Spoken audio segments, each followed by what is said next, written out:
جا شامي برز فيصل يوسف بردف كان جمعنا اجتماعية كرد لسوريا أنا كسي وأندام شاندي ميفاني منه كاك فيصل إيفار باش سباس هون ميفاني روداوينا هم بخير هاتن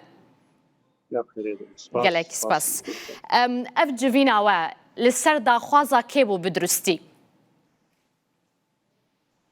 از الفيشياوي سپاسیاوت کم وقت قضایی روداو بتقونا قادر واسبوی دا بشک دوش آریکاریا ملت کرد لهندروی سوریا الهر آریکاریا گوکری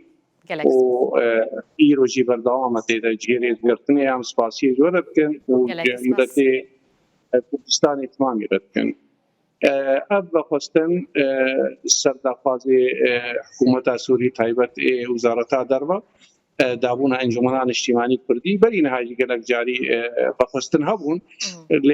ما تفست دائما بخواستن سر مستوى سرانسری سوریا بیش برگو پرسا کردی نه پرسک دبرک تنیا پرسک سرانسری سوریا پرسک سرکه دندروی سوریا در اجبر ولوجیت به سروی آستی دانستانی بین هر وحاجی انجمنان اجتماعی به کردی بریجی بشک بو اپوزیسیون تنهمبر رژیم باس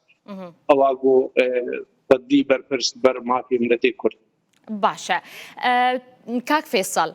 تشيبو حتى كو دويدا ميدا وبرسوا فيدا خوازيا حكومة دا وسردانا شاميكر بشاندك بلند يا دستيا سروكاتيه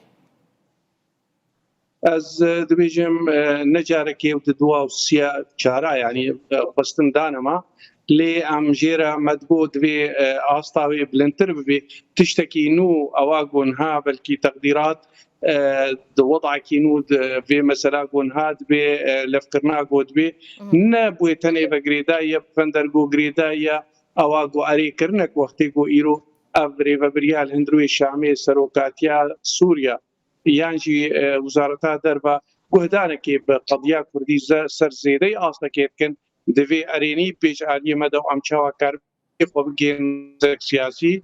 ایرو سوریا دشکم دجی ام بشک بونش معارضه ایرو جی ام بشک سرکن وکیزن سیاسی ام کاربن دنگی ملتی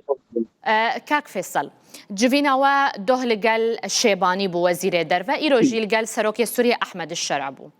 جوين تشاوا بريفتشون حكومه داخوازا تشج انا كسيد كدفي قناغيدا يعني مال بيشي يعني داخوازي و انا كسي بهتر ناما اواغو ايرو ملتي كرد هندروي سوريا دا جاليه وادا وكو اجمرا تكازيل سركرن امي هر وقتي قهبتني دغو ام كاربن ملتي كرد يعني شريكك سركبي دولتا سوري دا دزغي ويدا ما في وانات في فراستي بالدستور دا ابيانا ما جوجهاندن ما هناك مسالي وانا جي هبون هورغليو او يقول قناغات الباسوي هبون شرح كرم اما يعني دورا خا يعني ما خصتم تكذيب كن ام بشكرتني كن او رنجي قود هندروي سوريا دا ارامي وامانه خلكي وري نهاجي في قناغيدا قبل فكرنا جو تشيبو ينابينا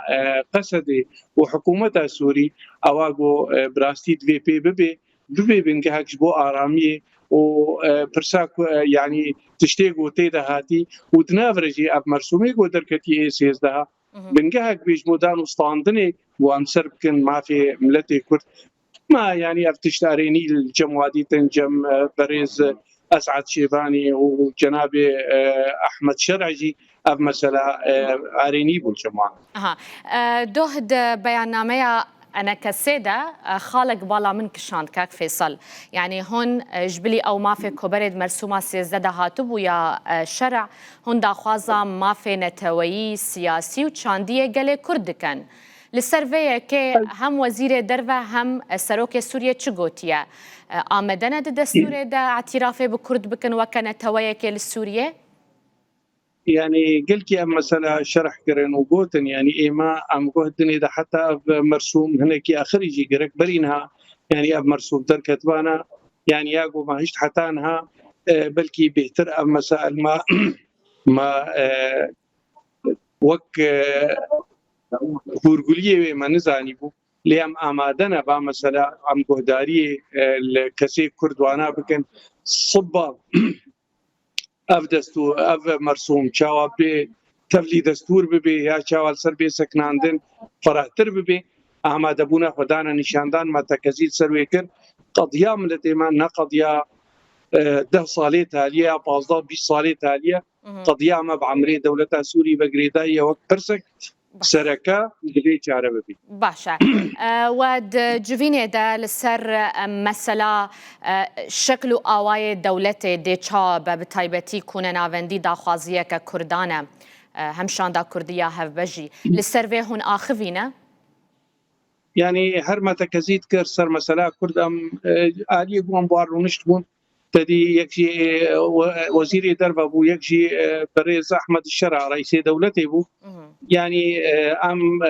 نەریناخوا وەک ملەتێ کورد وەک مافی ملەتێ کورد دەندروێ سووریا وەک تەبلیبوون ئەمە دەولەتی سووریا دەولەتا سووری مەتەکەزیل سەر کرد لێ مەسەلەی دانوستاندنێدا هەر وەختیژی ما ئانیل سەر زمان شاندە کوردی یاگۆ ئەرێکردنەک تەباییە ملەتێ کورد لە هەندروێ سووریا هەیە سەر وێنە ئیرۆژی ئەم دبینن ئەوا گۆ ئیرۆ تێکلی گۆرحەتی ژملەتەی کوردرە چێکی و پێ بەحسن گۆ مافی وانام سۆکەرکردیە دەستوردا دەبێت سەروی ئاساسی بێت ئەم مادی ئەرێنیەک حتا مەسەلا شاندا کوردیژی ئەرێنیەک دوێنا بەرێرە هەیە سەر وێنە بۆ بکارۆڕی فیصل ئەفخالێکە گرنگە ببوورە ئەس تەقود دکەم لێ ji dohvet û dizanî yanî ev seredana we ji bo Şamê bûye rojev li cem xelkê Rojavayê Kurdistanê. Lewma divê civînê de we behsa seredana şanda Kurdiya hevbeş kiriye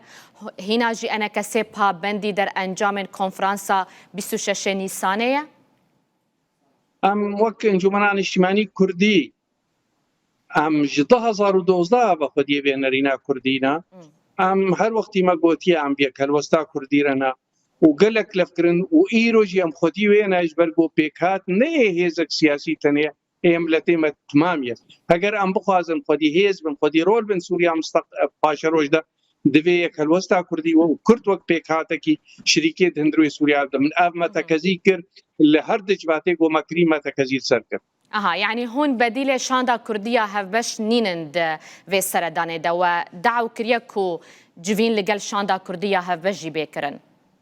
Ez dibêjim ev pirsbawayek dî yanî her wextî em xwedbînin wek hêzek siyasî wek em navnîşanek Kurdî ne em xwedbînin berdaxwazê miletê Kurd e lê ya talî wextê gotê yanî em dibînin ewa got miletê me pê razî bê û pê qane bibe şanda Kurdî yan jî konferansê Kurdî em beşek sereke ne jê kesekî ji me xwecê nedaye alîkê hûn xweşbêr konferans ya got çavdêriya Cenabê Serok Mesûd çêbûyî û bi alîkariya berêz Mezlûm Ebdê yanî em dibînin yek helwesta Kurdî îro jî em pêşgirtina wê dikin çawa. Baş e. Kak Fêsal hûn ji hewlêrê çûn weberê xwe da Şamê. Ev seredana we bi daxwaz û piştgiriya Serok Barzanî û hewlêrê pêk hatiye? داخواز هر وقتی ما بو یعنی ما هر وقتی یعنی ما خواستیه جوقتی گو او رژیم اسد و بعض هات رو خواندن و چو هر وقتی ام شامی هات نقیا کرون مخواستم تکلیه به حکومت ربکن زیدی جارکی د دوا وسیا حتی خواستن چی وقت پیشان شریجم گو مخواستم وقت بيجي هفدو بینن دیتن مستواوی مگو ام وک ملتکی د دوال سر عرضا خونه دبی مستواوینا فرحتر بی و شاملتر بی لی هر وقتی جی جناب سروک مسعود وقتی خواستیه يعني الا كونفرنس يكلوستا كردي حتى تكون غادر باسوي زيدي جارك حتى وقت يمشون دوكي تكازيل جمجي والجنب الرئيس مظلوم جي سربيك هلوستي سر لي بقرا كردي كريا لي اباغون هاي اكو ام تكريت كن از بيجن بيغو يعني او بخوازنش حكومتا سوري جزاني ام خدي تكلينا خدي بيوندينا پشتگیری منه یعنی وقت ام جوینا وقت بیجی هر وقتی عالم تفزانی حکومت سوری جویزان باشه کوبانه دروشه که زحمت را در باست به هنجی آگه دارم به گومان داخوانیا انجمن خوجهیا کوبانه جی هول سروشی هر روزن دسپیکه و مجاره کوبانه هات بحث کردن کو درپیش لسر بیرا کردن و آلیکاری در باست ببن والله از خوازم ببیجم یا عفرینی ويا كوباني ويا جزيري قال لك تشتهر قولي انا عمل سر بسكن غوتيا لديس جز بيجم ما هر تكازيجي كريا انه نقد فيج باتي ده هر تشتي برغو ملتي ما قال لك تعدى الظلم والزور وما في هاتي ارمانش كرن هاجا برا يعني برا نهت هاي قوملتي كرت تبلي دولتها سوري بي او بنجيش خرطايا ويرا اما مسائل بي بين هلاندن وبدان وسطاندن وديالوج ما استكزيت كم نتني كوباني يجي وعفرين يجي وسريكه هن يجي وجزيره يجي يعني ما قوتيا اب دفيل سربي سكراندن وشار سربي ام قضيه ملتك سر عدي خويا افسط صار نابي يعني ابرنجي قوي وهر وقت ما افتكزيكر في رنجي ما كان بريز اسعد شيباني وبريز احمد الشرع ام بربرسن ام نمنتك يتكن وقتي ام بيت بيجن امانتك ام خدينا جيس باشا كم برسن خلكي هنا كاك فيصل دماكو من او ريكلام كركو توميفاني مني جمرة شاندن قوتن اگر زحمت نبي توفان برساج كاك فيصل بكي يك جوان او كو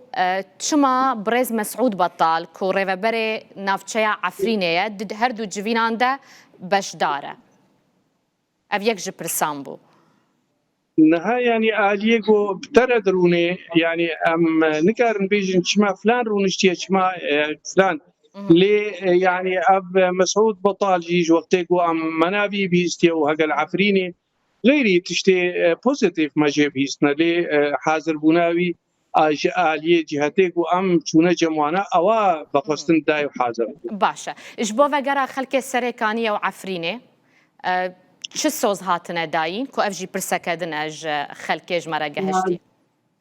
خلکی سريكا هني رو جملتي ما تمامي راز بيجم هر دجباتي بو تشيبونا بيك سركبو ان شاء الله ام بيفينا يعني بوزيتيف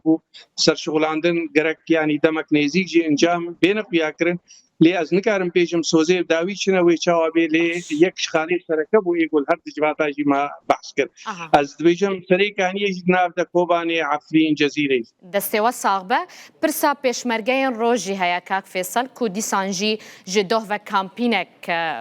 hatiye destpêkirin û te jî dîtiye bêguman daxwaza vegera pêşmergeyê roj aliyê xelkê Rojavayê Kurdistanê tê kirin ew jî weke hêzeke ser bi eneke sêve tê nas kirin we ev mijar behs kiriye